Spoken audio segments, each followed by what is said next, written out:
All right, so we're going to begin this by looking at the idea of a normed vector space. And what's the good news is we can start with a vector space, which we know all about. So our vector space V is going to be the set of all abstract vectors, which I'll call phi in this case. This is going to represent what a vector looks like. I'm going to use this symbol, this ket symbol, for a vector. Right now, notice that there's a couple parts to it. There's the angle bracket, there's the straight line, and then there's this thing in the middle. I want to make this really clear what this symbol is supposed to mean, because everything here is an abstract structure. In some sense, we're just going to create a bunch of symbols and just talk about relations between the symbols. And that's really, that's all that there is to it, really. There's ultimately somehow that these symbols have to be related to reality, but that's a while down the road, actually. So we just want to start with the symbols. So anything contained in this is going to be a vector, and the name of the vector will be placed inside. The totality is everything you need. You can't have parts of this without the other.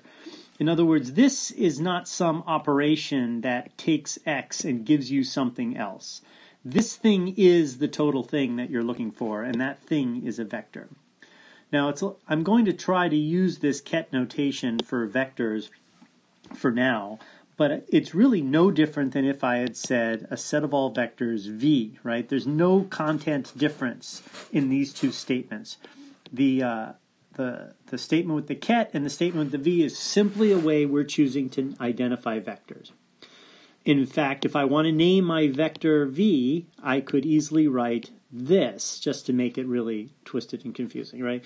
So whatever's inside to the right of the straight line and to the left of the angled bracket is the name of the vector.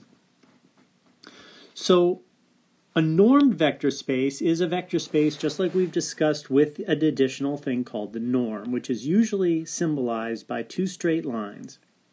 And a vector goes inside here, so we would say phi like this, and the result, the norm itself, when the norm is something that eats a vector and returns a real number. A real number. Now remember the inner product ate two vectors, right? And it returned an element of the field, the underlying field, which in the case of quantum mechanics would be a complex number, and in the case of general relativity would have been a real number. The norm yields a real number, right? It doesn't really matter what the underlying vector space's bin is. This is not an inner product. It's not an inner product. It is a norm. It takes a single vector and gives a real number, which is totally different here. This takes two vectors and gives a real or complex number. This always gives a real number and always takes one vector. Now, this can be a little confusing because, of course, any two vectors can be added or subtracted, right? And the result is another vector. So you can take the norm of any vector. And so this looks like you might take an input of two vectors, but it's an input is one vector, the difference between those two vectors, which if it's a vector space is also a vector, and that norm will exist. Now that norm this particular norm can be treated as though you could twist yourself around and say, okay, I'm going to create a function of two vectors, and that function is going to evaluate as the norm of the difference between them, right? And that's fair. And this, however, is the function of two variables. The norm is still a function of just one vector. So it's this distance function that we've created. This is called a distance function. And this distance function will have two inputs, but the actual norm only has one, and it's one single vector. All right, so the norm has some properties, and we've already explored one, that the norm of any vector must be a real number. In fact, it has to be a real number that is greater than or equal to 0, and it equals 0 if and only if the vector itself is the 0 vector. Now, this is an important little notational issue. The 0 vector, the vector which you add to any vector and you get the same vector back, the additive identity, I'm just going to write as a 0. There's a temptation to do it this way, but that can get confused later on with the ground state of some quantum mechanical system. That's frequently indicated by 0. Or it could be indicated, I guess, by E sub 0. That would be a distinction between the two. But if I have a vector, and the way I'm going to do it is a vector plus 0 equals the vector, where this 0 is understood to be a special vector where I don't use the ket notation. That's the only vector that will not have the ket notation. Then the next property is this homogeneity of this object. The lambda is so you can tell lambda being multiplied by the ket shows us that lambda is a scalar in the vector space, or a scalar associated with the vector space. So in this case, in quantum mechanics, it'll be a complex number. So the norm of an arbitrary complex number multiplied by some vector is going to be the magnitude of that complex number times the norm of the vector. Very straightforward requirement. And the last one is the triangle inequality, probably the most famous property of a norm. But the norm of the sum of two vectors must be less than or equal to the sum of the norms. And this is a very important statement that shows up a lot in various proofs, and including one or two that we're going to do. So this is the properties of a norm. And you can see that it is a bit simpler than the properties of an inner product. And the clearest thing being is it doesn't assist you in any way of defining relationships between vectors that are interesting, but it does, well, I should qualify that. It has nothing to say about orthogonality, right? But it does have something to say about the magnitude of things. But with this norm, giving a vector space a norm, so in our case, our vector space is V, and usually when we give it a norm, we sort of show it like this, describing the actual symbol of the norm itself. That makes our vector space a normed vector space. Just like if we gave it an inner product, we would have an inner product space. But now we have a normed vector space. And the normed vector space is a simpler object than the inner product space. But we are going to start talking about it and prove a few key points.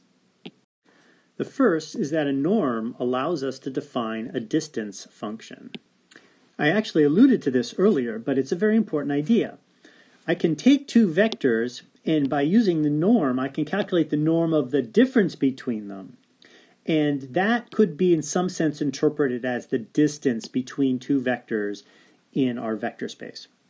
Now, it's very important not to be too literal about this. I mean, you can try to visualize things. You can imagine a vector space where here's a vector, and here's a vector, and here's a vector, and then maybe some blue ones. Here's a vector, and here's a vector.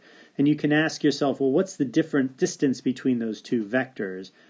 And then you say, well, the difference between these two vectors is that guy, which translated is down here. So the magnitude of that guy is the distance between, the real number distance between two vectors, something like that. And so we can create this distance function. And that's great because if we can create the distance function, then we can actually use it to generate a topology on the vector space. Notice that the vector space did not have a topology before this, that we did not have a collection of sets, our vector space V, we did not have a collection of sets on V that we could call a topology. And what we need is, remember, a topology is a set of all the open sets, of all the sets we call open sets in V. And of course, there's an uncountably infinite number of them in principle for most topological spaces that we deal with commonly. But for our vector space, we've never even talked about creating a topology on the vector space. And indeed, you can't unless you have at least a norm. And in this case, we do. So we have a norm, so we can define a topology. So how do we define this topology? Well, we define the topology by basically identifying all the sets that are in it. So the way we're going to start is we're going to create these sets called the open balls. Open balls. This will be the open ball. And the open ball has two pieces to it. It has a radius and it has a vector. And the open ball is the set of all vectors.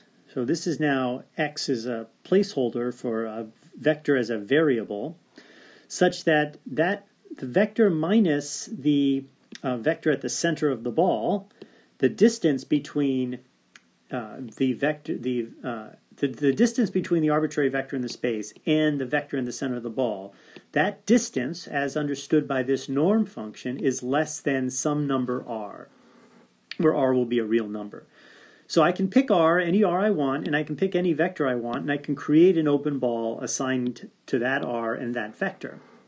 And if I take all the intersections of all possible open balls, I can take, all the unions I want of all the open balls out there. So I guess that would be R1 phi, R2 psi, union, etc., etc., etc. All possible unions of open balls are open sets. The open balls themselves are open sets. And all finite intersections of open balls will be open sets as well. So that's how we start. That's how we build our topology on. This is how we build our topology on our vector space. We create this from this norm. From this norm, we create the open balls, and then all the unions and all the unions and all the finite intersections are also open sets. And then we make sure that the null set is an open set, and then the entire set itself is an open set. That's also important. And then that covers it. So that's all the open sets. So we've created the topology we've identified essentially a base to the topology. And this base is this collection of all possible open balls, and that's how it's done. So you see, the norm is directly necessary for that to work. Without a norm, you can't do that. If you just had a vector space without all you have is addition and subtraction of vectors, there's just no way you can come up with a way of comparing the size of things. And without comparing the size of things, you can't put vectors next to each other. I suppose you could try to draw a little picture. Let's see if I can come up with something here. Perhaps you would start with, here's your point, and this is the base point of a vector space, and here's a vector. When I write an arrow, what I basically mean is that there's a point out here whose coordinates are whose coordinates are the components of the vector, right? And the vector extends from the center to that place where the components are. So so you can imagine this vector here, and then you can imagine a red vector right there like that. And then the difference between them is right there. And the norm of the let's do this. Let's do it this way. The norm of the green vector, right? The norm of the green vector, if it's less than r, that means that means that this black vector and this red vector are inside this particular open ball, right? The open ball, say, centered around the black vector, right? That's really what's going on here. So this allows us to take these arrows and take these arrows, representation of vectors, and actually cluster arrows together inside a structure that says they are close to each other. And that being close in a topological sense means being in the same open set. All right, so that is how we create the open sets in our vector space. I guess before I leave this, I should point out that this green vector here actually has to be sort of understood as a vector in the space in its own right that's translated to this position. So there's not literally a new base point for the vector space here, right? This vector here is the difference between the black and the red vector. We do it this way just to symbolize the fact that it is the difference between those two vectors, but the actual vector lives in the vector space attached to the same base point. But this is still true, right? This doesn't really affect everything, but this could be confusing. All right, so now I want to present a few standard examples of vector spaces and associated norms that we will be using a lot in our study of functional analysis. The first one is the easiest one, and that is simply the n-dimensional Cartesian product, or the n-fold Cartesian product of the real line. I guess the way to write this is there's n of these terms. And each element of this thing is an ordered tuple of points. So I'll write the element of Rn as a single symbol, and then I'll break it down into its little component points. And this is obviously a vector space under the standard addition properties of pointwise addition. So if I had psi, I can simply add it in the most logical way, pointwise. So the first slot gets added, and the sum vector has the sum of the first slots. Second slot all the way to the last slot.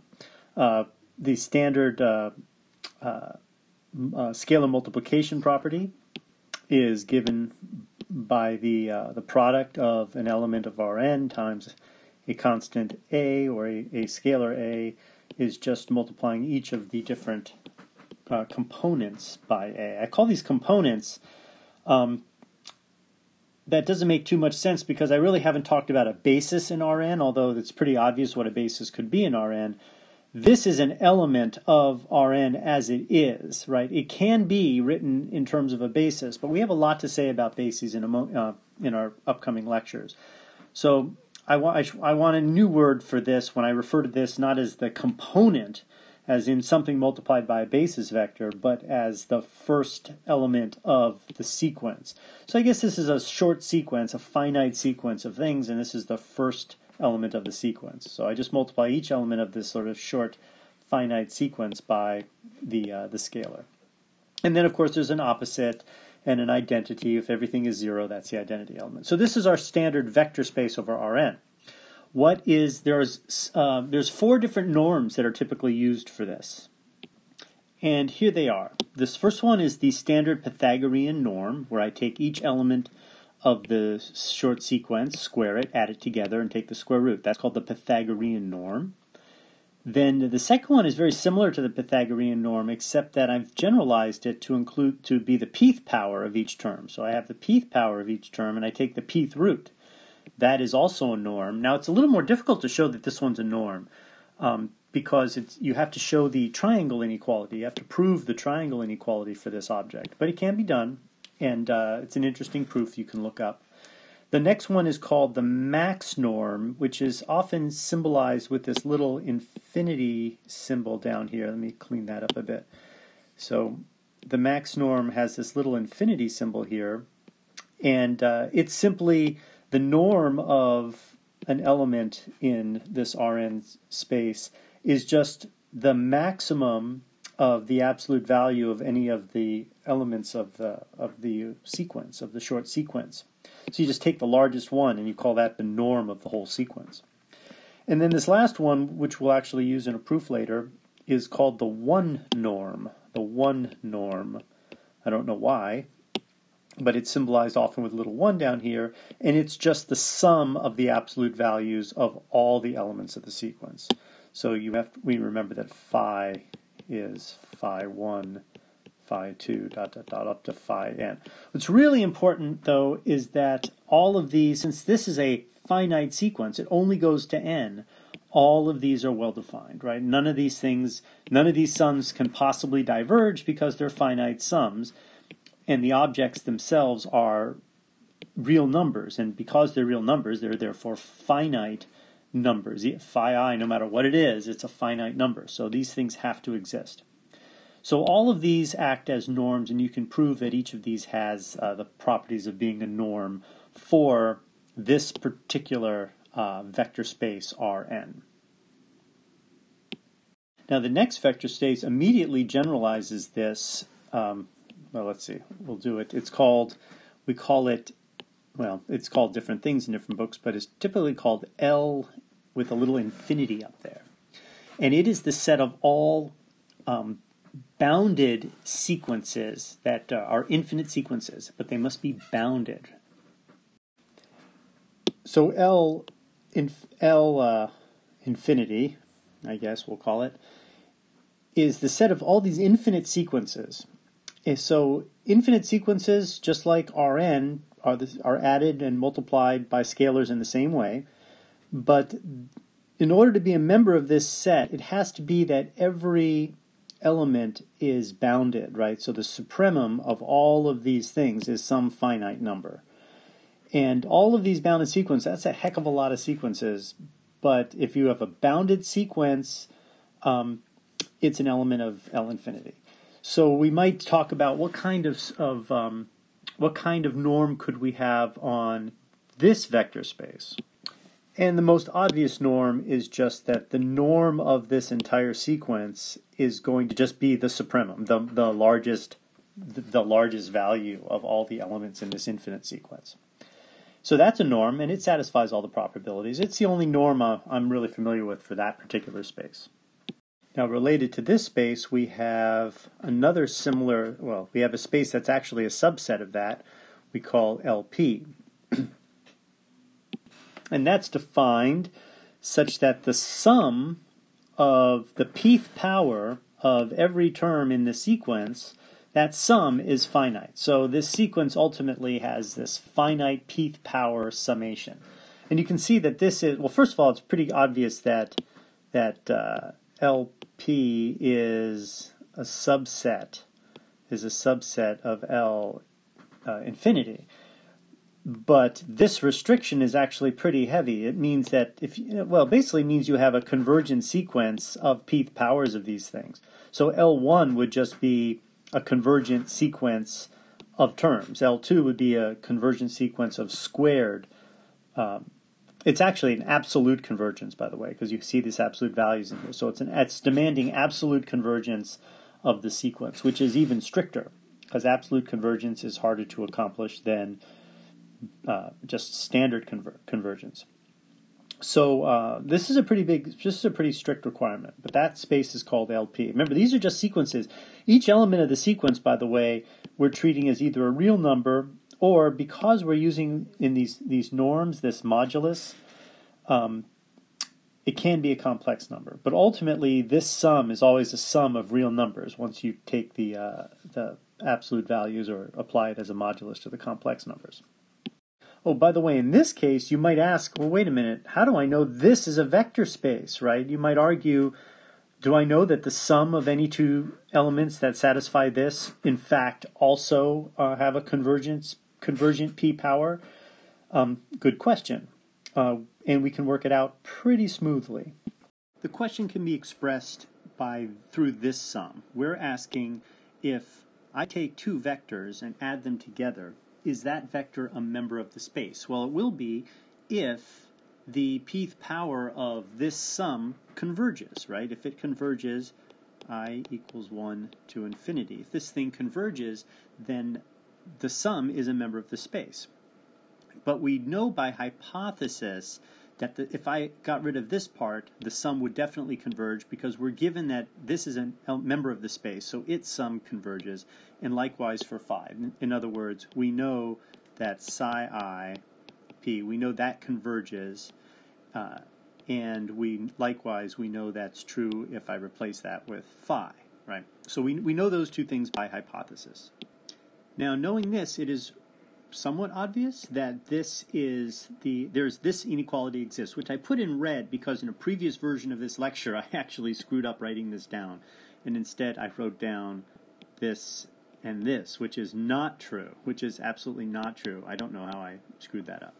But so in red is the errata from the previous version of this lecture. Otherwise, this is the next true statement. Obviously, what you're basically doing is you're eliminating the possibility that a member of the sequence is less than 0 or something, and so obviously the sum of the moduli is going to be greater than just the strict sum, all raised to the pth power.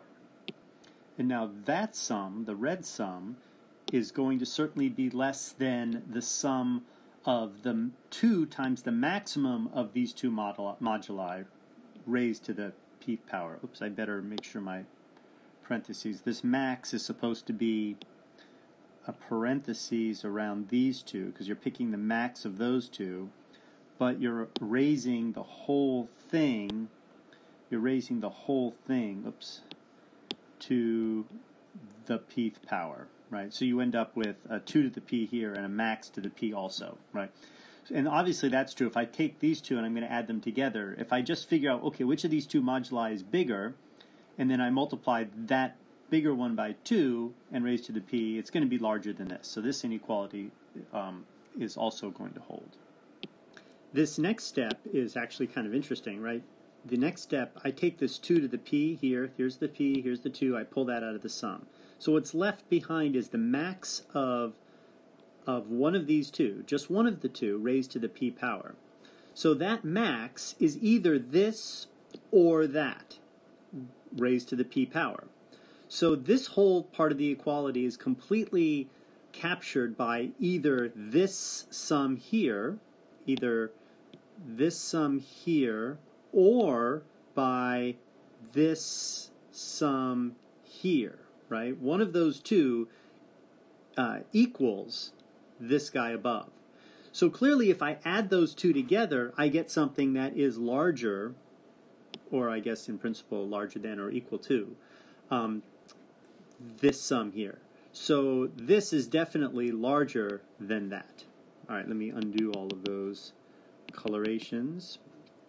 I'll keep this one here. I'll keep the inequality. And then the last step is very easy. I just break this up. I multiply through by 2 to the p, and I may break it up into two sums. And then we know that this set of sums is definitely less than infinity, because by hypothesis we've assumed that this sum converges and this sum converges because we've picked psi and phi to be vectors in the vector space. So that proves that the vector space is closed under addition, meaning when you add two vectors that converge in the way we require, the sum of those two will also converge in the way we require. Oops, not less than 0, less than infinity.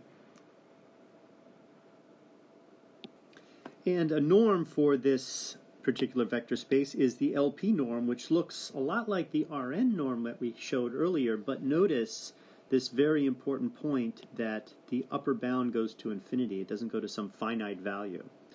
This is a norm. To prove it, you definitely need to show the triangle inequality is true for it, which is a nice exercise in functional analysis. We won't do it here, but it involves some important inequalities that we may cover later, but it's not too big a stretch to ask you to believe that this actually is a norm, and it is the norm that is commonly used for this particular vector space. Okay, so let's look at a few other examples of these kind of normed vector spaces. The other important set is this guy, C's on 0, 1. This is the set of all continuous functions. All continuous functions, let's put it this way, all functions that are continuous on the closed interval 0 to 1. It's important that the interval be closed because we know from variations, I guess it's called the Boundedness Theorem and some version of the mean value theorem, that if you have a function that is continuous on a closed interval, it's going to attain its maximums and minimums, and it's bounded is the point. And so these functions are bounded just because they're continuous on a closed interval. So the sum of two continuous functions is a continuous function. A continuous function times a scalar is going to still be a continuous function. The zero function is the identity additive identity, so it's not too hard to see that this is a vector space. And three norms that can be applied to this space are the supremum norm, where we just take the largest value of the function on here. I guess in this case that would be the supremum norm for this little one I sketched here. Then there's this integration where you integrate over this region and you integrate the absolute value of the function, or the modulus of the function, and you will get, and that will be also satisfy the properties of a norm. You can do the same here, but take the integral of the square of the function, the square modulus. Actually, in this case, you should also take the square root when you're done. And that is also a norm. And you can go through all of these and prove that they satisfy all the requirements for the norm. And the trickiest one is usually the triangle inequality. Okay, so there's a few examples of some critical spaces that we use, vector spaces that we use. Well, we'll introduce a few others, but these guys I'm going to introduce C00, LP. LP is a really good one. L infinity, and let's see, the I guess R, right? Where was R? I guess in Rn, right? And Rn. Those are ones we're going to use a lot, and I will reintroduce the norms that we need. But those we're going to talk about a lot to get good examples of how all this stuff works. All right, so next time we will begin studying a few things that will help us understand ultimately how operators work in these kinds of vector spaces, which all of this applies to quantum mechanics in the end, especially once we start talking about vector spaces of continuous functions. Well, that's exactly what ultimately becomes our Hilbert space. So we're going to grow on this concept until we grow into the notion of a Hilbert space. Okay, see you next time.